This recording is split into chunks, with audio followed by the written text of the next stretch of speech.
Fala aí, gente, tudo bem? Bem-vindos mais uma vez aqui ao nosso querido Planeta Humanas.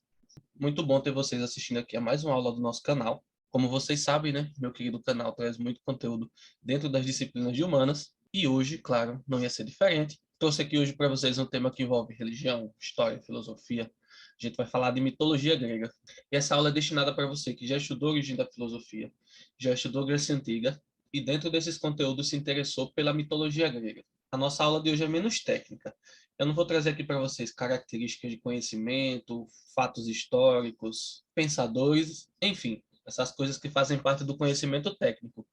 Hoje a gente vai ter algo mais light, a gente vai falar sobre a genealogia dos deuses. Desde lá, desde o início de tudo, até a ascensão de três deuses que eu tenho certeza que vocês conhecem bastante, já ouviram falar pelo menos em Zeus, Poseidon e Hades. Então a gente vai fazer um histórico até chegar nesses três caras. E aí vocês vão poder conhecer um pouco mais sobre eles e sobre a história dos deuses, né? Principalmente como é que os deuses se relacionavam ali entre si.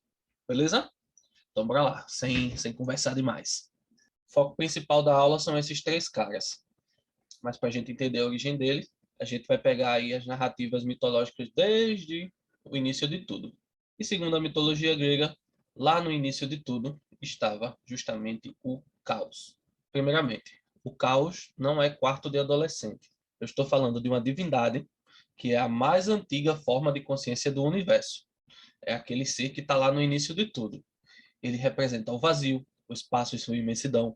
E atualmente a gente chama o caos de algo relacionado à desordem, aquilo que é desorganizado, confuso. Essas são ideias que geralmente se atribuem ou que vem à nossa cabeça quando a gente pensa em caos, né? Eis que um belo dia, quer dizer, não tinha como falar de dia, né? E se não existe nada, não existe dia também. Mas, em determinado momento, o caos resolve começar a criar as coisas. E aí ele gera seus primeiros filhos. Entre os seus primeiros filhos estão aí Gaia, que seria a Mãe Terra, Nix, a Noite, e o Tártaro, que seria o Abismo. Cita-se também Eros, que é o amor, e o Érebo, que representa as trevas. A partir desse ponto, para a gente entender a genealogia dos três deuses que eu citei lá no início, né? Zeus, Hades e Poseidon, eu vou pegar a história especificamente de Gaia. Porque Gaia seria o que a gente chama hoje de a vovó desses caras. Uma coisa importante antes de a gente continuar. Gaia, Nix, o Tártaro, o Érebo, Eros, todos eles representam algo relacionado à realidade. Eu falei a vocês que não ia tratar de questões técnicas aqui. Desculpa, mas eu tenho que falar sobre isso. Isso é marca da mitologia grega, gente. Explicar a realidade através de divindades, desses seres sobrenaturais. Pronto? Somente isso. Voltando aí para a história de Gaia. Nesse momento, se isso aqui fosse uma sala de aula, já tinha rolado piadinha sobre Gaia. Faz parte da vida do professor, viu? Agora sim, vamos lá. Gaia provavelmente se sentia sozinha. Então ela resolve criar Urano, que é aquele que cobre. No caso, Urano representa o céu. E aí juntos, sem TV, como diz aí os mais velhos, né? Sem muita coisa para fazer ainda, porque só existiam praticamente essas primeiras divindades, eles têm aí juntos 18 filhos. E aí que vai começar o problema. Quer dizer, o problema vai começar já quando Gaia cria Urano, né? Apesar de eles terem junto 18 filhos, ter toda essa empolgação aí do amor, e não ter a preocupação também de pagar fralda, né? Urano não era lá dos melhores homens, mas talvez por conta de Gaia não ter tido antes alguma referência de homem, ela não fazia ideia da toxicidade dele. Vocês vão entender por quê. Vamos conhecer aí os filhos dessa dupla. São eles, os titãs, ciclopes e os hecatônquiros. Os titãs são os ancestrais dos deuses do Olimpo. Então, já adiantando para vocês, a história de Zeus, Hades e Poseidon vai ter muita relação com a história dos titãs. Os ciclopes, por sua vez, têm como marca a grande força. Fisicamente, marca eles o fato de ter somente um olho, né, no meio da testa. E eles eram também famosos pelas suas habilidades manuais, pelo trabalho braçal, digamos assim. Quanto aos hecatônquiros, não tem muito a falar sobre eles, mas chama a atenção aí a beleza dessas criaturas. Eles tinham somente 100 braços e 50 cabeças, apesar de o garoto da foto ter somente um aí, né? E esses cidadãos aí, eles são conhecidos como os filhos das divindades primordiais. As divindades primordiais, nesse caso, seriam Gaia e Urano. Até aí tudo bem, né? Vai prestando atenção aí nessa genealogia, porque é muita gente, no caso, muitas criaturas que vão aparecer aí, viu? Bem, conhecemos aí as raças, né, que surgiram a partir das divindades primordiais. Vamos ver então os nomes dessas belezas. Os titãs foram Cronos, Oceano, Céus, Crio, Hipérion e Jápeto. As titânides, que é o feminino de titãs, foram Tétis, Febe, Mnemosine, Temis, Teia e Reia. No caso dos titãs como um todo, foram 12, 6 meninos, 6 meninas. Os ciclopes foram somente 3, Brontes, Astéropes e Arges, e os hecatônquiros, Briareu, Giges e Coto. Todos esses aí, nomes maravilhosos para você que pensar em ter filhos no futuro, já pode escolher um desses aí. Certamente seu filho, quando crescer, vai ficar muito feliz. Bom, conhecidos então essas criaturas maravilhosas, vamos começar agora os casos de família. Aí, gente, eu vou precisar citar outra coisa sobre a mitologia, viu? É a segunda, mas eu acho que vai ser só essa. Os deuses não são lá as figuras mais nobres que existem. Eles praticamente têm todas as características psicológicas do ser humano. Isso quer dizer que eles sentem tudo que uma pessoa normal sente. Da raiva à felicidade, da inveja até a gratidão. Tudo que uma pessoa normal, no caso mortal, sente, os deuses gregos também sentem. Por isso que eu vou entrar agora nos casos de família. Há uma série de problemas familiares envolvendo essas figuras divinas, o que leva a história, a narrativa deles a ser bastante violenta e cheia de reviravoltas. É o que a gente vai ver um pouco agora. Então, casos de família, parte 1. Urano, que como eu disse a vocês, não era lá das melhores pessoas, tinha medo, gente. Isso mesmo, medo. Medo de perder seu poder, medo de que alguém o destronasse. E tinha medo principalmente dos seus filhos. O que é que ele fez com isso? Pegou seus filhos e aprisionou na barriga da mãe, no caso, da barriga de Gaia. Sem piadinhas.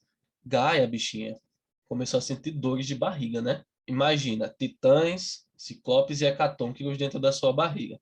Ela começa a sentir dor, passar mal, e provavelmente aí começa a questionar a índole do seu garoto, né? O grande Urano, né? Aquele que cobre os céus. Com a ajuda da mãe, um desses filhos acaba se voltando contra o pai.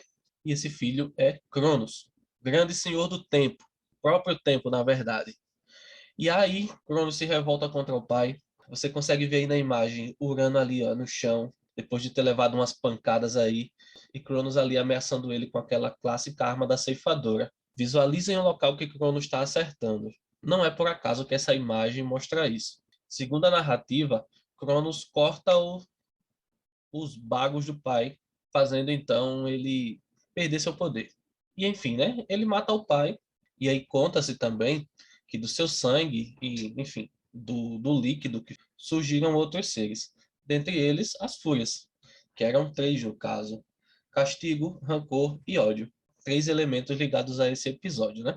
Castigo de Urano por ter feito o que fez com os filhos, o rancor de Cronos e de Gaia também, né, por conta desse fato, e o ódio que levou então o filho a matar o pai. Mitologia boa demais. Isso mostra aí também como aspectos da realidade e até mesmo sentimentos são explicados recorrendo também a esses seres sobrenaturais. Há histórias envolvendo a mitologia, não é isso? Perdão mais uma vez por tratar aqui de uma questão técnica. Mas, gente, eu preciso perguntar a vocês. Vocês assistiram a aula que eu trato sobre mitologia? Espero que sim. Se não, tem problema. Eu vou deixar aqui no card para vocês, viu? Não sei se é desse lado ou é desse que aparece, mas eu vou deixar aqui no card. Assiste essa aula para vocês conhecerem assim o geral sobre a mitologia e se inscreve no canal, né? Aproveita esse momento para se inscrever, porque assim você fica por dentro de todo o conteúdo aqui do canal. Inclusive vai estar recebendo muito mais conteúdo sobre mitologia grega. Aí aproveita a viagem, já deixa o like também no vídeo, né? Porque isso é importante demais para esse trabalho que o professor aqui realiza, né?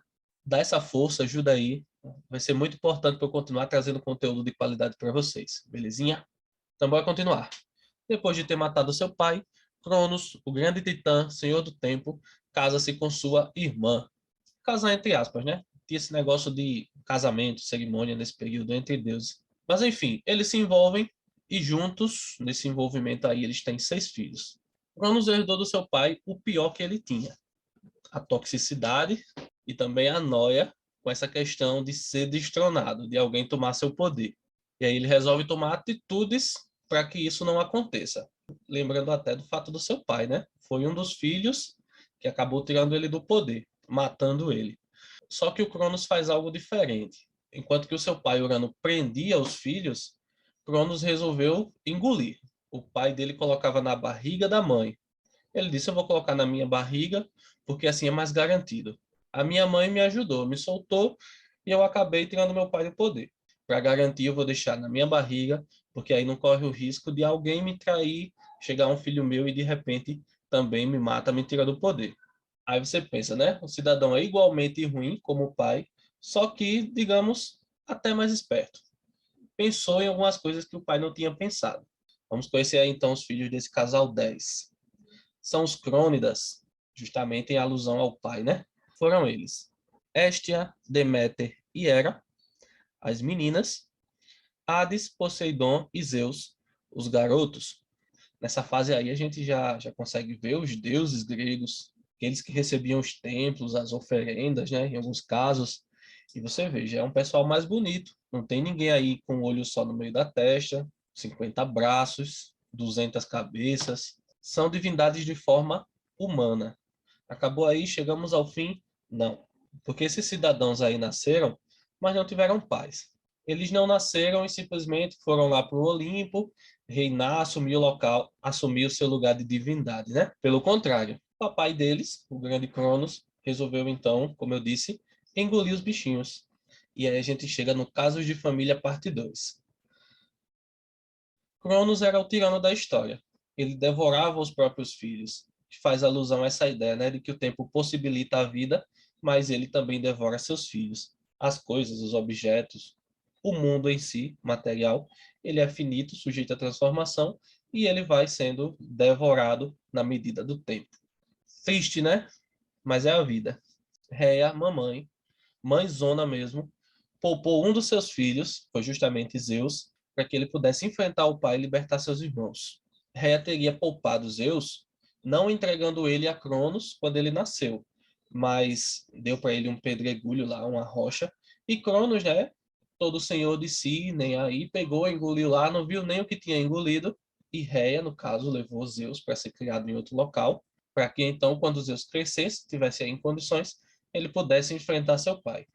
Enfim, Zeus crescido, ele vai ao encontro do seu pai, não sozinho, né? Recebe ajuda aí de outros indivíduos, e contra o seu pai, ele trava uma guerra que dura 10 anos, que é conhecido como a Titanomaquia. 10 anos de guerra depois, a gente tem aí a ascensão dos três caras. A gente finalmente tem aí o momento em que Zeus, Poseidon e Hades chegam ao poder. Vão assumir então a sua parcela aí da realidade para tomar conta. Zeus, o grande nome da guerra, ficou aí no posto de Deus dos deuses, o Senhor dos deuses, soberano dos céus, e ele geralmente é representado como o deus do trovão, do raio. Poseidon, por sua vez, ficou como deus dos mares, e Hades ficou com a posse do submundo, o tão temido Hades, né? Senhor dos mortos. E aí a gente chega ao fim da história, gente. Vimos aí, desde o início, desde o caos, até a ascensão desses três caras, que estão aí, sem dúvida, entre os deuses mais conhecidos. Se a gente fizesse aquele top 10, né? Com certeza o nome dos três estaria aí dentro desse top 10 dos mais conhecidos. Isso reflete também, claro, a importância deles nas narrativas mitológicas, né? Então essa foi a história, gente. Em breve trago outras histórias da mitologia para vocês, a origem de outros deuses, os feitos de outros deuses e de outras criaturas, né, que também estão envolvidas aí na mitologia grega. Deixe sua inscrição para que você possa, né, acompanhar essas próximas aulas e esses outros temas, esses outros vídeos que eu vou trazer para vocês. Não esquece de deixar o like nessa aula. Faz isso porque dá um gás, dá uma motivação muito grande para continuar trazendo aqui conteúdo para vocês. Eu faço tudo sozinho, dá um trabalho infeliz, mas eu faço com um prazer muito grande. E receber esse feedback de vocês no like, na inscrição, é muito importante para dar uma energia a mais para eu continuar fazendo isso, tá bom? Agradeço por vocês terem assistido o vídeo e eu fico por aqui. Belezinha? Até a próxima. Bons estudos para vocês. Até mais.